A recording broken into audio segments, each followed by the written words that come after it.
मित्रों नमस्कार। मैं धर्मराज आप सभी का स्वागत करता हूं मेरे चैनल ग्रह नक्षत्र पर। मित्रों हम हमारे चैनल के माध्यम से आपको सभी प्रकार के ज्योतिषीय नक्षत्र, राशि, ग्रह दोष, वास्तु दोष, पितृदोष इसकी जानकारियाँ इस चैनल के माध्यम से देते हैं। मित्रों आज हम आपको पितृदोष के बारे में जानकारी देंगे। मित्रों पितृदोष क्या होता है, पितृदोष कुंडली में कैसे देखा जाता है, पितृदोष अगर हमें है तो उसकी क्या निशानियां होती है, क्या पहचान होती है। मान लो हमें नहीं पता, हमारी कुंडली नहीं है या हम कुंडली के माध्यम से इसे नहीं समझ पा रहे या हमारी कुंडली नहीं समझ पा रहे, तो इसकी कुछ निशानियां होती है, इसकी कुछ पहचान होती है। हमारे जीवन में कुछ अलग ही घटनाएं घट रही है, वो घटनाएं पितृदोष के कारण घट रही है क्या। तो इस वीडियो में हम आपको पितृदोष, पितृदोष से निवारण, पितृदोष से कैसे बचे, पितृदोष की पहचान कैसे करें, इसका निवारण कैसे करें। मित्रों कि अगर हम कुंडली में किसी की कुंडली को देखकर कैसे जान सकते हैं कि वो कुंडली में पितृदोष है या नहीं। हमारे जीवन में जीवन की ऐसी कौन सी समस्याएं हैं जो पितृदोष का कारण हो सकती है। ज्योतिष विज्ञान के अनुसार कुंडली में पितृदोष सबसे बड़ा दोष माना जाता है। ऐसा कहा जाता है कि अगर पितृदोष का निवारण ना किया जाए तो यह पितृदोष की शांति ना की जाए, वह दोष है जो पीढ़ी दर पीढ़ी चलता रहता है। इसलिए पितृदोष का निवारण बहुत ही जरूरी होता है मित्रों, क्योंकि इसका बहुत ही अधिक प्रभाव जीवन में पड़ता है। तो आइए सबसे पहले जानते हैं कि कुंडली में पितृदोष को कैसे देखा जाता है।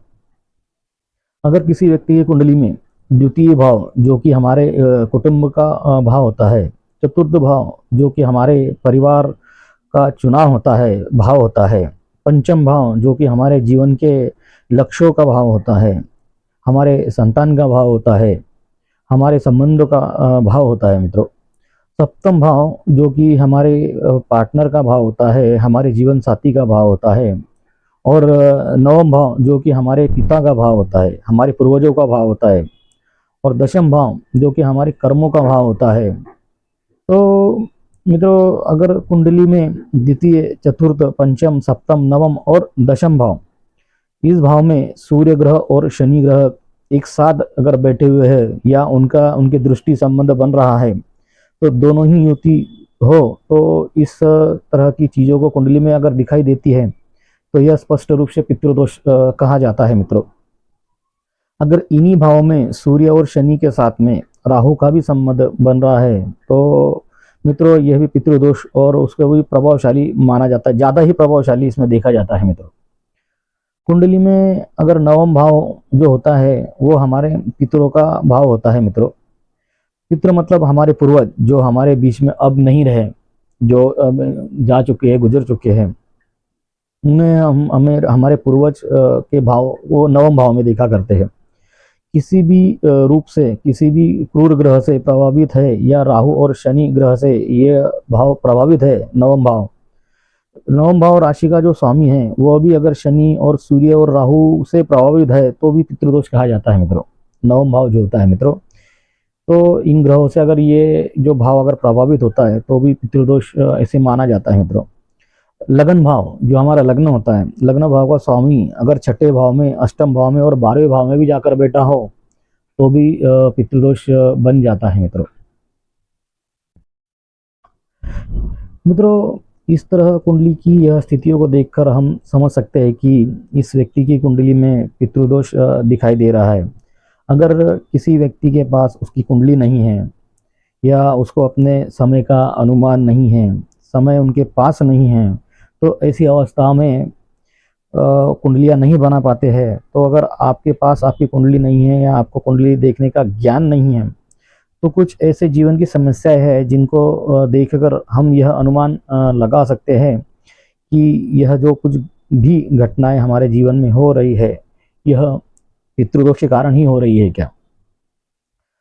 मित्रों, यह लक्षण है, कुछ लक्षण ऐसे होते हैं जो लक्षण को देखकर हम बिना कुंडली देखे भी आप इसको समझ सकेंगे कि आपके ऊपर पितृदोष का प्रभाव पड़ रहा है। अगर घर में परिवार के लोगों का आपसी सामंजस्य नहीं है, जैसे कि यानी कि आपस में नहीं बन रही है, एक दूसरे को समझ नहीं पा रहे हैं, बात बात पर एक दूसरे से कलह हो जाती है, लोगों के विचार एक दूसरे से नहीं मिल रहे हो, तो मित्रों इसे भी पितृदोष का ही प्रभाव माना जा सकता है।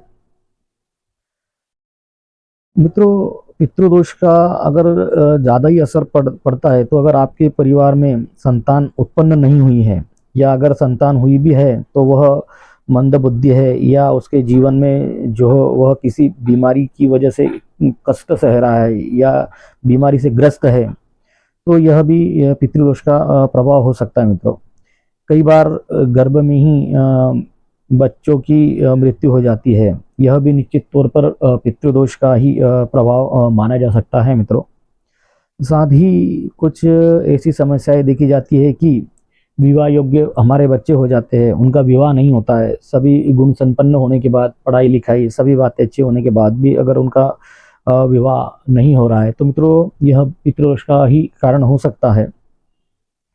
पितृदोष का जो प्रभाव है मित्रों, परिवार के अगर हमारे बच्चे या हमारे परिवार के कोई व्यक्ति धर्म का पालन नहीं कर रहा है या नहीं कर पा रहा है, या बच्चे दूसरे धर्म का व्यवहार कर रहे हैं या पालन कर रहे हैं, तो यह भी पितृदोष का ही कारण कहा जा सकता है। मित्रों, किसी व्यवसाय में उन्नति नहीं हो रही है, उसके कार्यों में उसको सफलता मिल नहीं रही है, यह भी पितृदोष का प्रभाव होता है।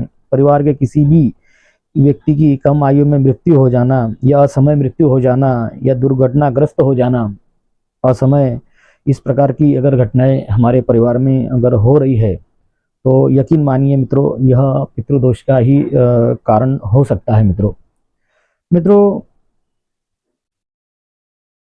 किसी सदस्य पर अगर जल्दी नज़र का प्रभाव पड़ जाता है, बुरी नज़र का प्रभाव पड़ जाता है, जैसे भूत प्रेत बाधा पीड़ित हो जाते हैं, तो यह भी पितृदोष के ही लक्षण माने जाते हैं। मित्रों, अगर आपको आपके पास आपकी कुंडली देखकर यह देख सकते हैं कि पितृदोष आपकी कुंडली में है या नहीं है, तो यह कुछ ऐसे भी समस्याएं हैं जिनको आप महसूस कर भी ये समझ सकते हैं। मित्रों, निश्चित तौर पर पितृदोष का प्रभाव हमारे जीवन पर काफ़ी गहरा प्रभाव डालता है। मित्रों, कुंडली में मुख्य रूप से पितृदोष पूर्वजों के तर्पण ना होने से भी कुंडली में निर्मित होता है। अगर आपके पूर्वजों का सही तरीके से तर्पण नहीं किया गया है, उन्हें मुक्त नहीं किया गया है, तो पितृदोष निर्मित कुंडली में हो जाता है। अगर असमय समय पर कोई धर्म कार्य हमारे घर में हो रहे हैं या कोई विवाह संपन्न हो रहा है और उसमें हमने पितरों का आदर नहीं किया, उन्हें आमंत्रित नहीं किया या उनका पूजन या उनका सम्मान नहीं किया, तो हमारे पितर हमसे रूष्ट हो जाते, रूठ जाते हैं, तो इस कारण भी पितृदोष हमें लग जाता है। मित्रों, अक्सर उन शादी ब्याह में कष्ट आते हैं, उन कार्यों में कष्ट आते हैं, किसी व्यक्ति की असमय मृत्यु हो गई हो, मोहवश या उनका तर्पण नहीं हुआ हो, उस वजह से भी इसी मृत्यु लोक में वो घूम रहे हो, तो उन्हें मुक्ति नहीं मिल पाती है। वह भी ऐसे में उम्मीद करते हैं कि उनके परिवार वाले उनका विविध विधि विधान से तर्पण करें और उनको इस योनि से मुक्ति दिलवाए, लेकिन यह कार्य जब परिवार के सदस्य द्वारा नहीं किया जाता, तब भी पितृदोष उस परिवार पर लग जाता है। मित्रों, उस कुंडली पे ये पितृदोष लगा रहता है। मित्रों, क्योंकि हमारे जो पूर्वज या हमारे परिवार का कोई व्यक्ति है जिसे मुक्ति नहीं मिल पाती, तो मित्रों वो हमारे परिवार पर उसका काफ़ी गहरा असर होता है। मित्रों, पूर्व जन्म के आपके द्वारा कोई ऐसे पाप हुए हो जो कर्म योग्य नहीं है, उसके कारण भी कुंडली में पितृदोष निर्मित होता है। जैसे कि अगर किसी के द्वारा गाय की हत्या कर दी गई हो, अगर आपके परिवार में किसी ने नाग की हत्या की गई हो, आपके पूर्वजों ने किसी हरे भरे पेड़ को या फलदार वृक्ष को काटा है, तो भी इस वजह से मित्रों पितृदोष हमें लग जाता है, हमारी कुंडली में आ जाता है, हमारे परिवार को इसका भोगना पड़ता है। मित्रों, पीढ़ी दर पीढ़ी आगे बढ़ता रहता है। मित्रों, ये जो पितृदोष है ये बढ़ते जाता है। हमें पता नहीं होता है, हो सकता है कि हमारे परिवार में पूर्वजों ने इस तरह की कोई घटनाएं या उनसे हो गई हो और वो हमें पता नहीं है, तो भी हम इसका निवारण कर सकते हैं मित्रों। ऐसे ही कुछ मैं उपाय हम इस वीडियो में आपको आगे बताने जा रहा हूँ। अगर आपकी कुंडली है तो आप अपनी कुंडली में पित्र इसको देख सकते हैं कि अगर कुंडली नहीं है तो यह लक्षण द्वारा आप भी इस दोष को समझ सकते हैं मित्रों। पितृदोष किन कारणों से हमारी कुंडली में आया, तो इस बात को हमने आज समझ लिया मित्रों। अब हम आगे देखेंगे कि ये जो पितृदोष है इनसे हम कैसे बचे।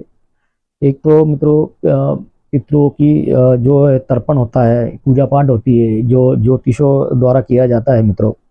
लेकिन किसी कारणवश अगर हम वो पूजा पाठ नहीं कर पा रहे या हमारी उतनी परिस्थिति नहीं है, इतना हम खर्च नहीं कर सकते, तो मित्रों पितृदोष के लिए हमारे कुछ घरगुती जो उपाय है जो हम आसानी से इस दोष को दूर कर सकते हैं, कम कर सकते हैं, और जो इस कारणवश आने वाली जो तकलीफें हम उससे भी निवारण पा सकते हैं, उससे हम छुटकारा पा सकते हैं मित्रों। सबसे पहले अगर आपको लगता है आपको पितृदोष है, आपने अगर देख लिया कि आपकी कुंडली में पितृदोष है, आपको समझ गया कि इस तरह की जो घटनाएं मैंने आपको बताई ये घटनाएं आपके साथ हो रही हो, तो आप मित्रों प्रत्येक अमावस्या को पितरों का स्मरण करें। मित्रों प्रत्येक अमावस्या के दिन उत्तर दिशा की ओर मुख करके अपने पितरों का नाम लेकर तर्पण जरूर करें। एक लोटे जल में तिल, कुश और अक्षत डालें और ओम पितृदेवाय नमः मंत्र का जाप करें, एक माला जाप करें और जल अर्पित करें मित्रों। यह कर्म सुबह सूर्य निकलने के बाद ही करें मित्रों, अमावस्या के दिन। मित्रों एक सप्तऋषि तर्पण या पीपल पूजा भी कर सकते हैं, जो हर शनिवार या अमावस्या को पीपल के पेड़ के नीचे तिल, दूध और जल चढ़ाए उनके जड़ में मित्रों। हर शनिवार चढ़ाए तो भी अच्छा है। और मित्रों जैसे मैंने अपने पिछले वीडियो में भी कई वीडियो में बताया है मित्रों, पीपल के पेड़ के नीचे प्रदोष काल में एक सरसों के तेल का दीपक जरूर जलाए और उन्हें जल अर्पित करें मित्रों। इससे भी पितृदोष हमारा कम होता है, या उनका जो प्रभाव है हम पर, जो नेगेटिविटी है उसकी, वो कम हो जाती है मित्रों। अगर गाय, कौवा और कुत्ते को आप प्रतिदिन कम से कम अमावस्या को या फिर शनिवार को कौवा, कुत्ते और गाय इनको आप रोटी खिलाए, खिचड़ी खिलाए या चावल खिलाए, दूध डले चावल खिलाए, तो यह भी पितरों को तृप्ति देने वाला कर्म माना जाता है मित्रों। घर में अगर पितरों का चित्र सही जगह पर अगर नहीं लगा है, जो हमारे पितर हैं जो जा चुके हैं, जो हमारे बीच नहीं है, तो उनकी जो फोटो है वो दक्षिण दिशा की दीवार पर ही लगा है, अन्यथा वो भी एक पितृदोष बना रहता है मित्रों। तो इस कारण भी पितृदोष कम होता है, ये याद रखिए मित्रों। दक्षिण दिशा में उनकी फोटो लगानी चाहिए। कभी भी शयन कक्ष या रसोई में पितरों की तस्वीर ना रखें। प्रतिदिन दीपक जलाकर श्रद्धा से हमारे जो पितर है जो गुजर चुके हैं, अगर आपको लगता है कि पितर दोष है, जिनको है दोष, वह ये प्रतिदिन करे, हमारे पितरों को दीपक जलाए और उन्हें प्रणाम करे श्रद्धा से। दूसरा मित्रों एक तुलसी और दीपक का उपाय भी है। संध्या के समय तुलसी के पास घी का दीपक जलाए और ओम नमो नारायण का एक माला जाप कर सकते हैं आप मित्रों। यह कर्म पितृदोष के साथ साथ ग्रह दोष भी शांत करता है मित्रों। ये जो बताया मैंने, जो घर में हम कर सकते हैं मित्रों। ये रहा कुछ पितृदोष के बारे में छोटा मोटा ज्ञान समझिए, जानकारी समझिए, लेकिन इसका असर हमारे जीवन पे बहुत गहरा होता है मित्रों। अक्सर हमारे होते होते काम रह जाते हैं मित्रों, और इसका भोग हमें भोगना पड़ता है। कई बार हमें पता नहीं होता है कि हमसे ये चीज़ें हो चुकी है, या हमसे, या हमारे पूर्वजों से, हमारे माता पिता से, दादा से, बाबा से, जो भी है।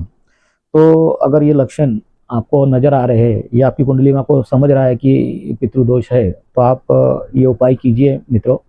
काफ़ी सादे सिंपल उपाय है मित्रों। शनिवार का, अमावस्या को तो बिल्कुल भी ना भूलें।